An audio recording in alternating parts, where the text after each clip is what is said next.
Well, hi everyone, it's Laura here, and welcome to another Take Charge Thursday. I'm really looking forward to sharing with you how to create these fun panels that can go onto any kind of card. But did you know that once you've learned how to do it, I'm pretty sure you're going to even be able to make this as borders in your scrapbooking layout. So it's just a really fun technique. And what I also have found that has been brilliant about this technique is all of these have been created with zip strips. So if you're familiar with Close to My Heart, our 12 by 12 cardstock comes with zip strips, and the zip strips tell us which paper pack it is and what colours coordinate with it. So it's a 1/2 inch strip by 12 inches. So if you don't have Close to My Heart paper or cardstock, and you don't have zip strips, you can simply just cut your decorative paper into 1/2 inch strips, okay? But this is brilliant to get rid of those zip strips because I know that we've all got a ton piling up. Right, so let's get started and let me show you exactly how to do this. So I did give you guys like a bit of a heads up to get some cardstock sizes ready. So 5 by 2 3/4, which is on this card here. Then there was 4 by 2 3/4, which is on this card, and 3 1/4 by 2 1/4, which is on this card. Okay, so the good thing about this as well is it uses up scrap bits of white that are laying around, so you can cut any of these 3 sizes. You can definitely go ahead and also prepare a whole ton of these with zip strips and have them sitting aside, and when you need to make a fast card, just pull out one of the panels and put something on top of it. So it's just a great idea. All right, let's get started. So I'm actually going to use these ones here because we are going to completely cover this panel. The panel is just simply here for us to put the what's called a herringbone pattern on top of it. It's not even going to be seen. So let's be fair, you could even use any color scrap beneath it, to be honest. It doesn't have to be white. Now, I have found the best way to do this visually is to actually draw a line, because again, this is going to get covered up, so that you get the correct sort of 45-degree angle. Because if you don't get it in a nice 45-degree angle, it's going to shift downwards or upwards and it's just not going to look neat. So the best way to do this is, if you're laying it on your mat with the grid, from the top corner, if you're going to go down, say, 4 squares, you're going to also need to come across 4 squares, and that's going to give you a perfect 45-degree angle. So 5 squares, 6 squares, whatever it may be. So for this particular size, the 5 and 2 3/4, I'm actually going to start it at 5 squares. So I'm just going to actually put a little mark at 5 and a little mark at 5 with my ruler, and then I'm just going to mark a straight line. So I now know that's where my first piece is going to go, and I only need to know where my first piece is going to go. Once that one's on, then you're going to know where to put everything else. So what you'll need now is your adhesive, double-sided tape runner or your double-sided tape, whatever it is, and completely cover this panel in adhesive. Okay, make sure you get to the edges and then just color it in with adhesive all the way. So this is why you can draw on it, because, well, most adhesives are see-through, so I can still see my line. Okay, then you're going to need 3 zip strips or 3 pieces of decorative paper. So this first one that I'm creating is a really fun combo, very different, it's very contrasting. So you're going to start with 1 piece, and you're going to then line it up on that line, making sure that you have an overhang here, because we're going to cut that off straight, and an overhang at the other edge as well, and just press that on down. So this is why you want your adhesive all the way around to the edges, and then just with a pair of scissors you're just simply going to trim off the excess. Okay, so piece 1 is down. The second piece is going to meet up at the corner of this piece. Actually, it can go anywhere, to be honest, but I find it best to just meet up at the corner and make sure it's straight on the edge, and then just press it on down, and that's your second piece, taking off the excess. Okay, and then your third one is going to come in here, and we're going to now work and meet it up to this one. Okay, and so that's our first 3 pieces. So these patterns that I'm working with are brilliant because it doesn't matter, they're not words, they're not left or right. So now I'm going to use the opposite end and I'm going to place the black one down. So you're just going to keep repeating the pattern. So the black one goes down now next and meets up to our dot one, and then the yellow one is going to meet up here. So you're just working one at the top, one at the bottom, one at the top, one at the bottom, and then you're going to just keep removing the excess off. So now I've used both square ends. I will just run these through my trimmer and square them back off, but I will just use the dot one first and get that one on. Then I can run all 3 of them through the trimmer. Okay, so you can see here it goes black dot yellow. So if we were going the reverse way, it would be yellow dot black and then it would be yellow again. So before I put this into my trimmer, I'm actually going to cheat and I'm going to use it like this because it's actually got the correct angle on it, and place that one on. So I'm going to at least use that angle correctly.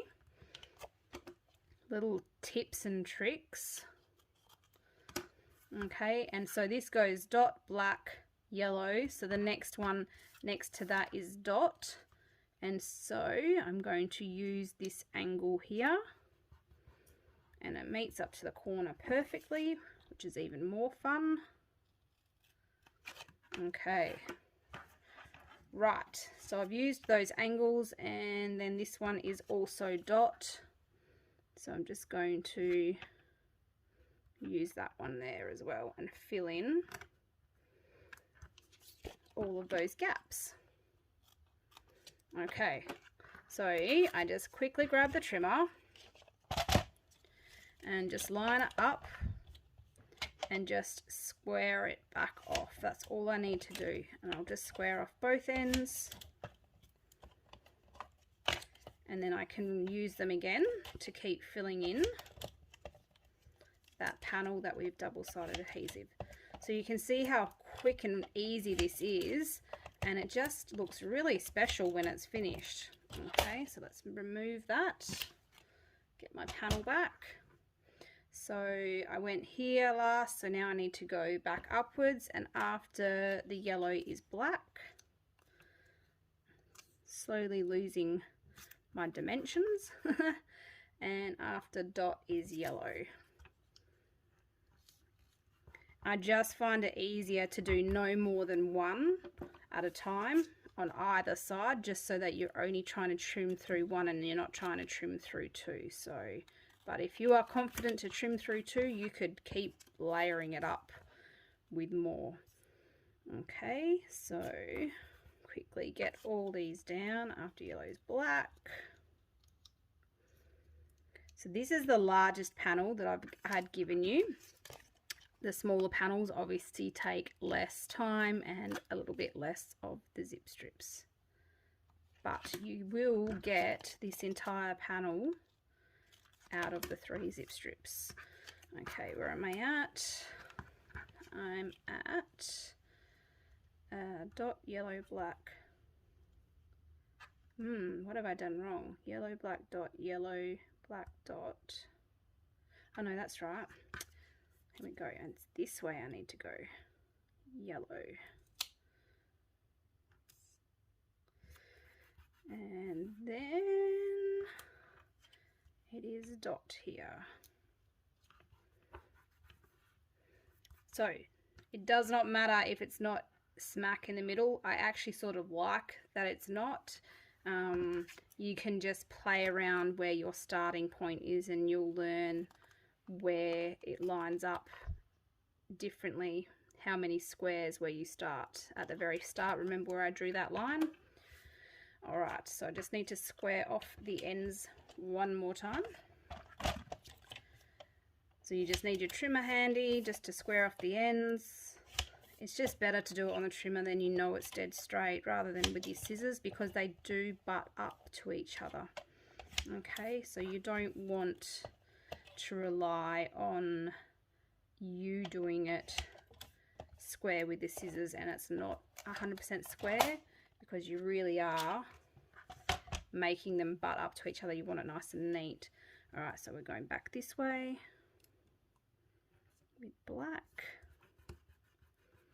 And then look at this yellow right at the end. It's just fitting. Perfect. So I've just got this tiny, tiny little triangle left here. That's okay, we will get that. So just trim these two off here. Okay, and then what I find is easiest to do, just in case I haven't got enough adhesive, is I just put a little bit of adhesive on the corner. I fit it into that hole, and I just make sure that I press it down really well, and then just trim it off.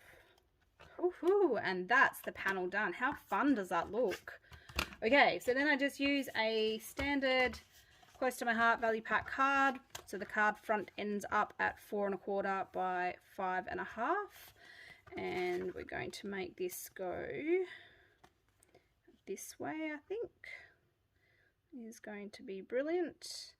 And then I have this little fox left over from a previous project. So this is what I love. If you've got the panels, you know, ready, you can pick out something that you've already got left over. Otherwise, if you don't have anything left over, you get to go through your stamp stash and pick out stamp sets that maybe you haven't used one of the images off before, whatever it may be. Okay, so I'm just sticking that panel flush. I'm sticking it directly to the card because it's got the cardstock and then it's got the zip strip on top. It's quite thick and hefty already, so I don't want to actually 3D raise that. And then I'm going to 3D raise my fox instead, because I think that he will look really excellent raised. So just a bit of 3D foam tape on there. I'm not a great big user of too much because it's super sticky and it stays on really well. And then I'm just going to stick him there. And then all I need is a sentiment. So I've got happy birthday already loaded up. I'm going to just stick with black for this one because I've got the black in that zip strip, so I think black will be great. And this does just get stamped directly onto the card. Ta-da! There we go. How fun is that? So that is how you create those panels like so, by using your, first of all, you've cut the panel to the correct size and then you draw in the line and then make the sticking down. So I'll quickly do this one as well.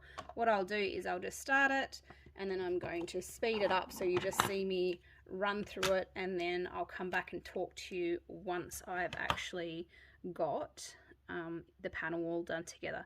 So again, I'm just lining it up on my mat. I'm going to do this at 3 squares. So I'm just marking off the 3 squares. Then I'm just going to draw my line in so that I've got a guide. It just makes it really easy just to make that first attachment to here. And then I'm going to completely cover it in adhesive.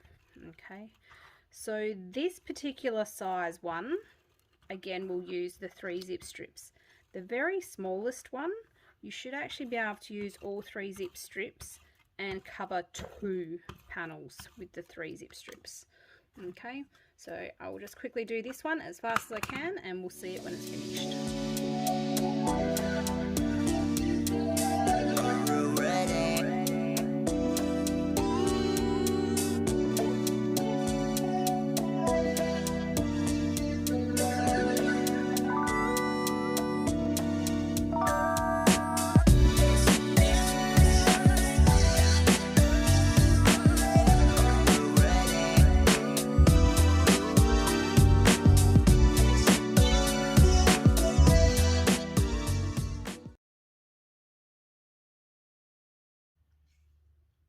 Okay, so I am back, and how amazing does this wood grain one look? It just looks so fantastic.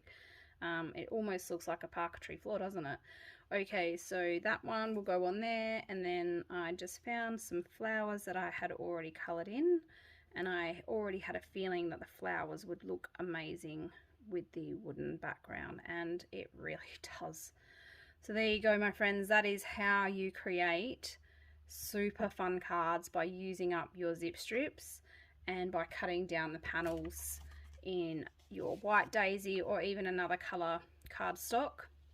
And then you just add any kind of topping you like at all to make fun, vibrant, pastel, beautiful, any kind of card whatsoever.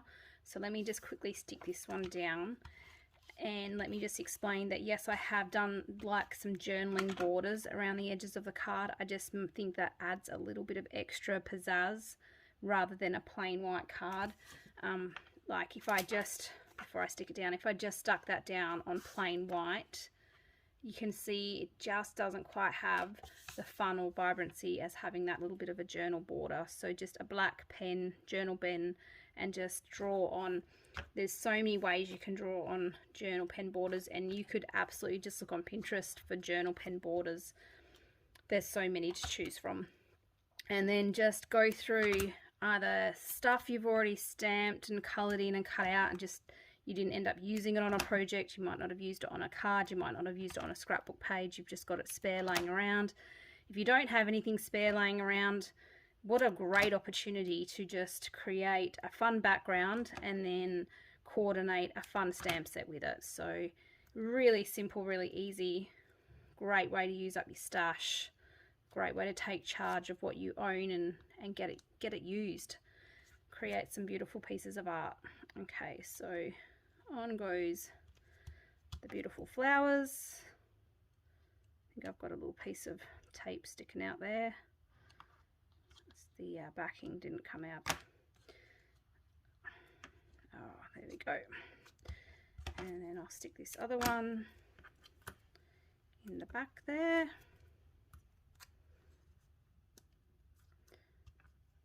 And then I just thought with the flowers, what would be beautiful to go with the flowers is just an I love you sentiment. And I think I'm just going to stick it right here on the side. Perfect. There you go. I hope you can pull out all your zip strips or your decorative paper and create some really fun cards just like these and use up everything that's just been gathering at home. All right, thank you so much for taking the time with my Take Charge Thursday. I really appreciate that you're here learning with me. All right, bye.